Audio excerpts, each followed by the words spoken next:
Bismillahirrahmanirrahim. Assalamualaikum warahmatullahi wabarakatuh. Good morning, students. How are you today? Long time no see, right? I hope that you are always in a good conditions.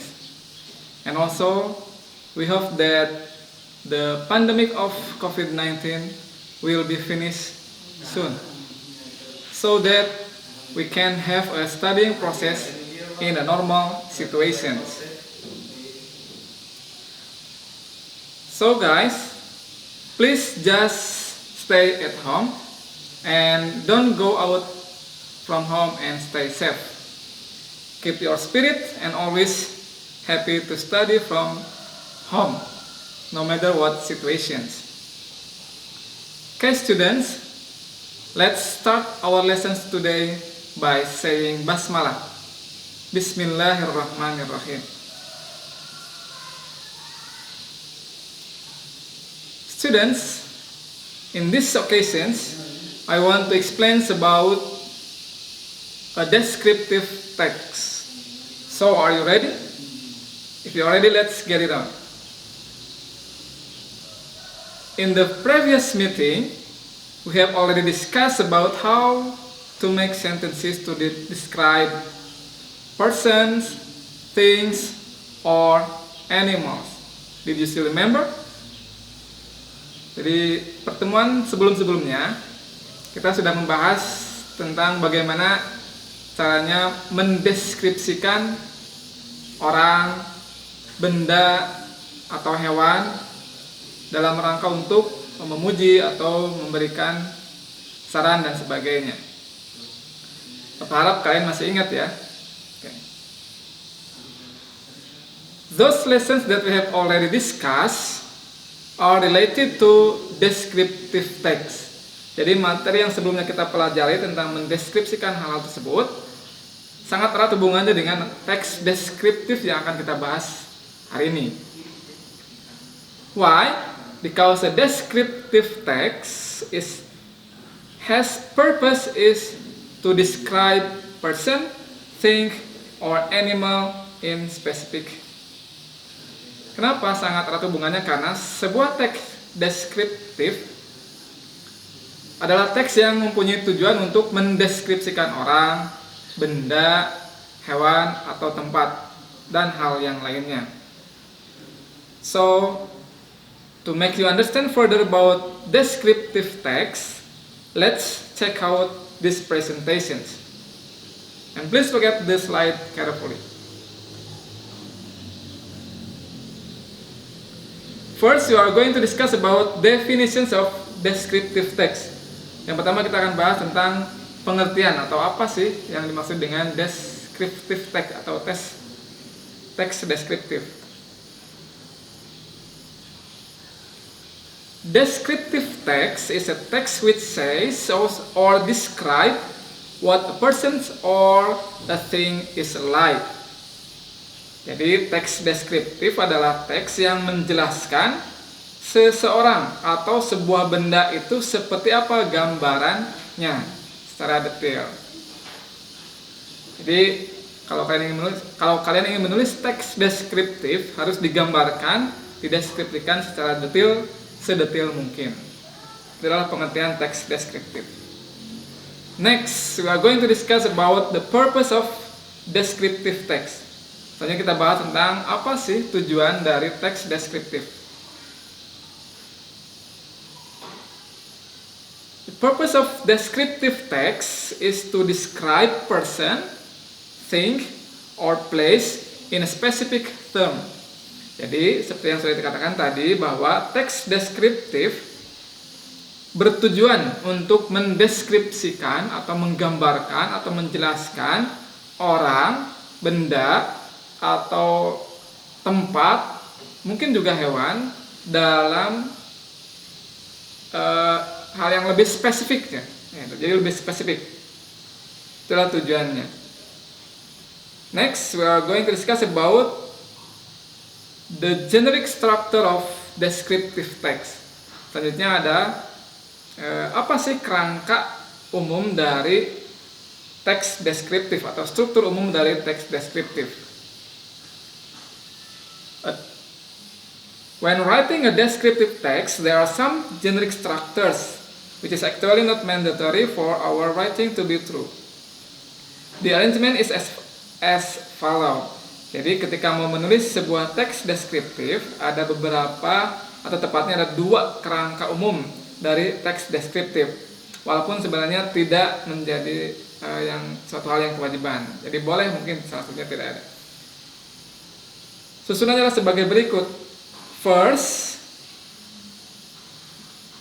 we call identification. Jadi bagian pertama kita sebut identifikasi. In identifications contains about the introductions of a person, place, animal, or object will be described. Jadi dalam identifikasi yaitu dikenalkan topik yang akan disampaikan atau yang akan dideskripsikan dari orang, tempat, atau benda dan hewan yang sebagai topiknya. The second part we call descriptions. Jadi bagian yang kedua disebutnya adalah description atau penjelasan. In descriptions, describing its features. Jadi dalam bagian ini menjelaskan misalnya ciri-cirinya, bentuknya, forms, colors, or anything related to what the writer described. Jadi jelaskan bagian-bagiannya, bisa strukturnya, bentuknya, sifatnya, atau mungkin hal-hal yang berhubungan dengan topik akan dibahasnya. Jadi bagian deskripsi adalah dideskripsikan mengenai misalnya kalau orang sifatnya seperti apa, ciri-ciri fisiknya seperti apa, kalau hewan juga bisa kelakuannya seperti apa, fungsinya seperti apa. Jadi kesimpulannya ada 2 ya, yaitu yang pertama the first is identifications and the second is description. Now we are going to discuss about what is the language features of descriptive text. Selanjutnya kita akan bahas tentang ciri-ciri kebahasaan dari sebuah teks deskriptif. Apa saja sih ciri-ciri kebahasaannya? First, yang pertama, the specific participant. Jadi ciri yang pertama ada partisipan atau topik yang khusus atau spesifik. Biasanya has a certain object, is not common and unique or only one. Biasanya hanya objek yang tertentu atau tidak biasa atau sangat unik atau terdapat hanya satu buah. Jadi tidak boleh lebih dari satu, harus satu tunggal. For example, contohnya Pangandaran Beach, my house, Borobudur Temple, dan sebagainya. Jadi dalam ciri yang pertama adalah partisipannya atau topiknya spesifik atau satu, biasanya tertentu ya, tidak lebih dari satu. The next feature, ciri kebahasaan selanjutnya adalah the use of the adjective or an adjective to clarify the noun. For example, a beautiful beach, a handsome man, the famous place in Garut, etc. Jadi ciri kedua yaitu ada penggunaan kata sifat atau sebuah kata sifat. To clarify. Apa itu to clarify? Yaitu untuk menerangkan sebuah benda. Contohnya, kalau bendanya adalah pantai, pantainya seperti apa sih? Yaitu di sini disebutkan a beautiful beach, pantai yang sangat indah. Misalnya kalau bendanya man, seorang pria, seperti apa sih prianya? Bisa ditambahkan kata sifat atau adjektif, yaitu a handsome man. Atau contohnya misalnya place in Garut, tempat di Garut. Mau apa sih yang menjelaskan sifatnya? Misalnya the famous place in Garut, itu tempat paling populer di Garut, dan sebagainya. The next features, karakteristik atau ciri selanjutnya yaitu this is the main features. Jadi ini ciri yang paling utamanya ini ya. The use of simple present tense. Jadi ada penggunaan kalimat simple present tense, yaitu the sentence pattern used in simple present because it tells the fact of the object described. Jadi kalimatnya mempunyai pola atau kalimat yang digunakan polanya berbentuk simple present tense. Kenapa? Karena menceritakan fakta atau memberikan fakta informasi yang sesuai dengan objek yang digambarkan atau dideskripsikan. Jadi di sini dalam kurung polanya yaitu subjek ditambah kata kerja bentuk satu. Bapak harap kalian masih ingat ya pembelajaran tentang simple present tense, yaitu penggunaan kata kerja dalam bentuk ke satu. Misalnya ada to be, are, am, is dan sebagainya.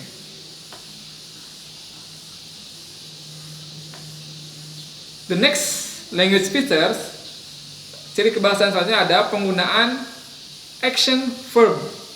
Apa itu action verb? Yaitu verbs that show an activity. Itu ada penggunaan kata kerja yang menunjukkan suatu aktivitas. Contohnya run, sleep, walk, cut, dan sebagainya. Misalnya run, sleep, berlari, tidur, berjalan, bekerja, menulis, dan sebagainya.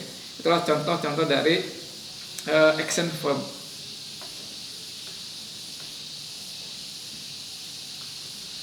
Nah, itu bahasan mengenai descriptive text. I hope that you understand what we have discussed about descriptive text, from the definitions, from the structure, and also from the language features. Jadi Bapak harap ya, tadi sudah jelaskan mengenai apa itu definisinya, kerangkanya apa saja, dan ciri-ciri dari teks deskripsi apa saja. Now we are going to discuss about example of descriptive text. Bapak akan memberikan sebuah contoh teks deskriptif. Silakan disimak ya baik-baik.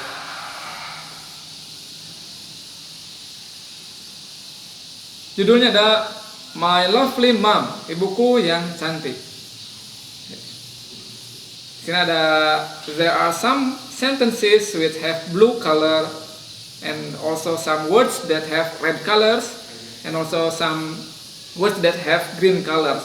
And some sentences is in italic form. Ada beberapa kalimat yang dalam ada warna biru, ada kata yang berwarna hijau, ada berwarna merah, dan kalimat yang dicetak miring. Nanti Bapak jelaskan itu bagiannya apa saja. Now we are going to discuss about yang mana sih yang disebutnya identifikasi, yang mana sih disebutnya description. Kalimat yang diwarnai biru, kalimat sampai kedua adalah disebutnya identifikasi. Mulai dari I want to tell you about my mother sampai Sarah Aprilianti. Nah, dari kalimat ketiga sampai kalimat terakhir itu disebutnya adalah descriptions atau penjelasan-penjelasan yang menunjang identifikasi. Bagian identifikasi tadi yaitu siapa yang dijelaskannya, yaitu my lovely mom. Selanjutnya, nah ini ciri yang pertama disebutnya yang pertama adalah specific participant. Jadi subjeknya harus satu ya, tidak boleh ibu di dunia, ibu-ibu di dunia, atau ibu di Indonesia, atau ibu di Garut. Tidak boleh, dia harus satu. My lovely mom, jadi harus ibuku yang cantik. Hanya satu orang kan ibunya. Next, nah yang dikasih warna merah, the red words we call adjective. Nah itu contoh dari penggunaan kata sifat. Amazing woman, fair and light skin, greatly kind person. Itu contoh kata-kata sifat. Selanjutnya ada kalimat yang dicetak miring. Itu contoh dari kalimat simple present tense. Mulai dari she always takes care of me and my brother every time. Lalu ada she does a lot of housework every day, but she never complains. Jadi karena subjeknya di sini orang ketiga tunggal atau third person singular, maka kata kerjanya verb 1 ditambah s atau es. Kalian masih ingat kan kalau subjeknya he, she atau it atau disebutnya third person singular, maka kata kerja bentuk besarnya harus ditambah s atau es. Oke.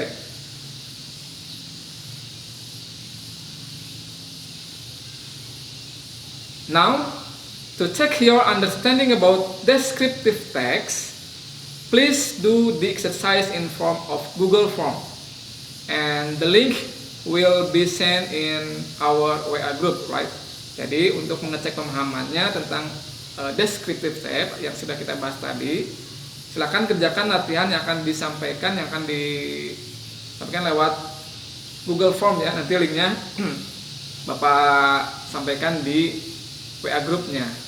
If you have any difficulties or questions, please don't be shy to send me a WA text. Jadi kalau ada kesulitan atau pertanyaan, silakan kirim pesan ke Bapak ya. Okay students, I think the lesson for today is enough. Don't forget to review what we have learned today about descriptive text, and remember, just stay at home, don't go out from home, stay safe, and let's pray together that Allah Subhanahu wa Ta'ala always give us health, strength, bless, and patience to us to face the situation just like now. And I'll see you in the next lessons. Assalamualaikum warahmatullahi wabarakatuh.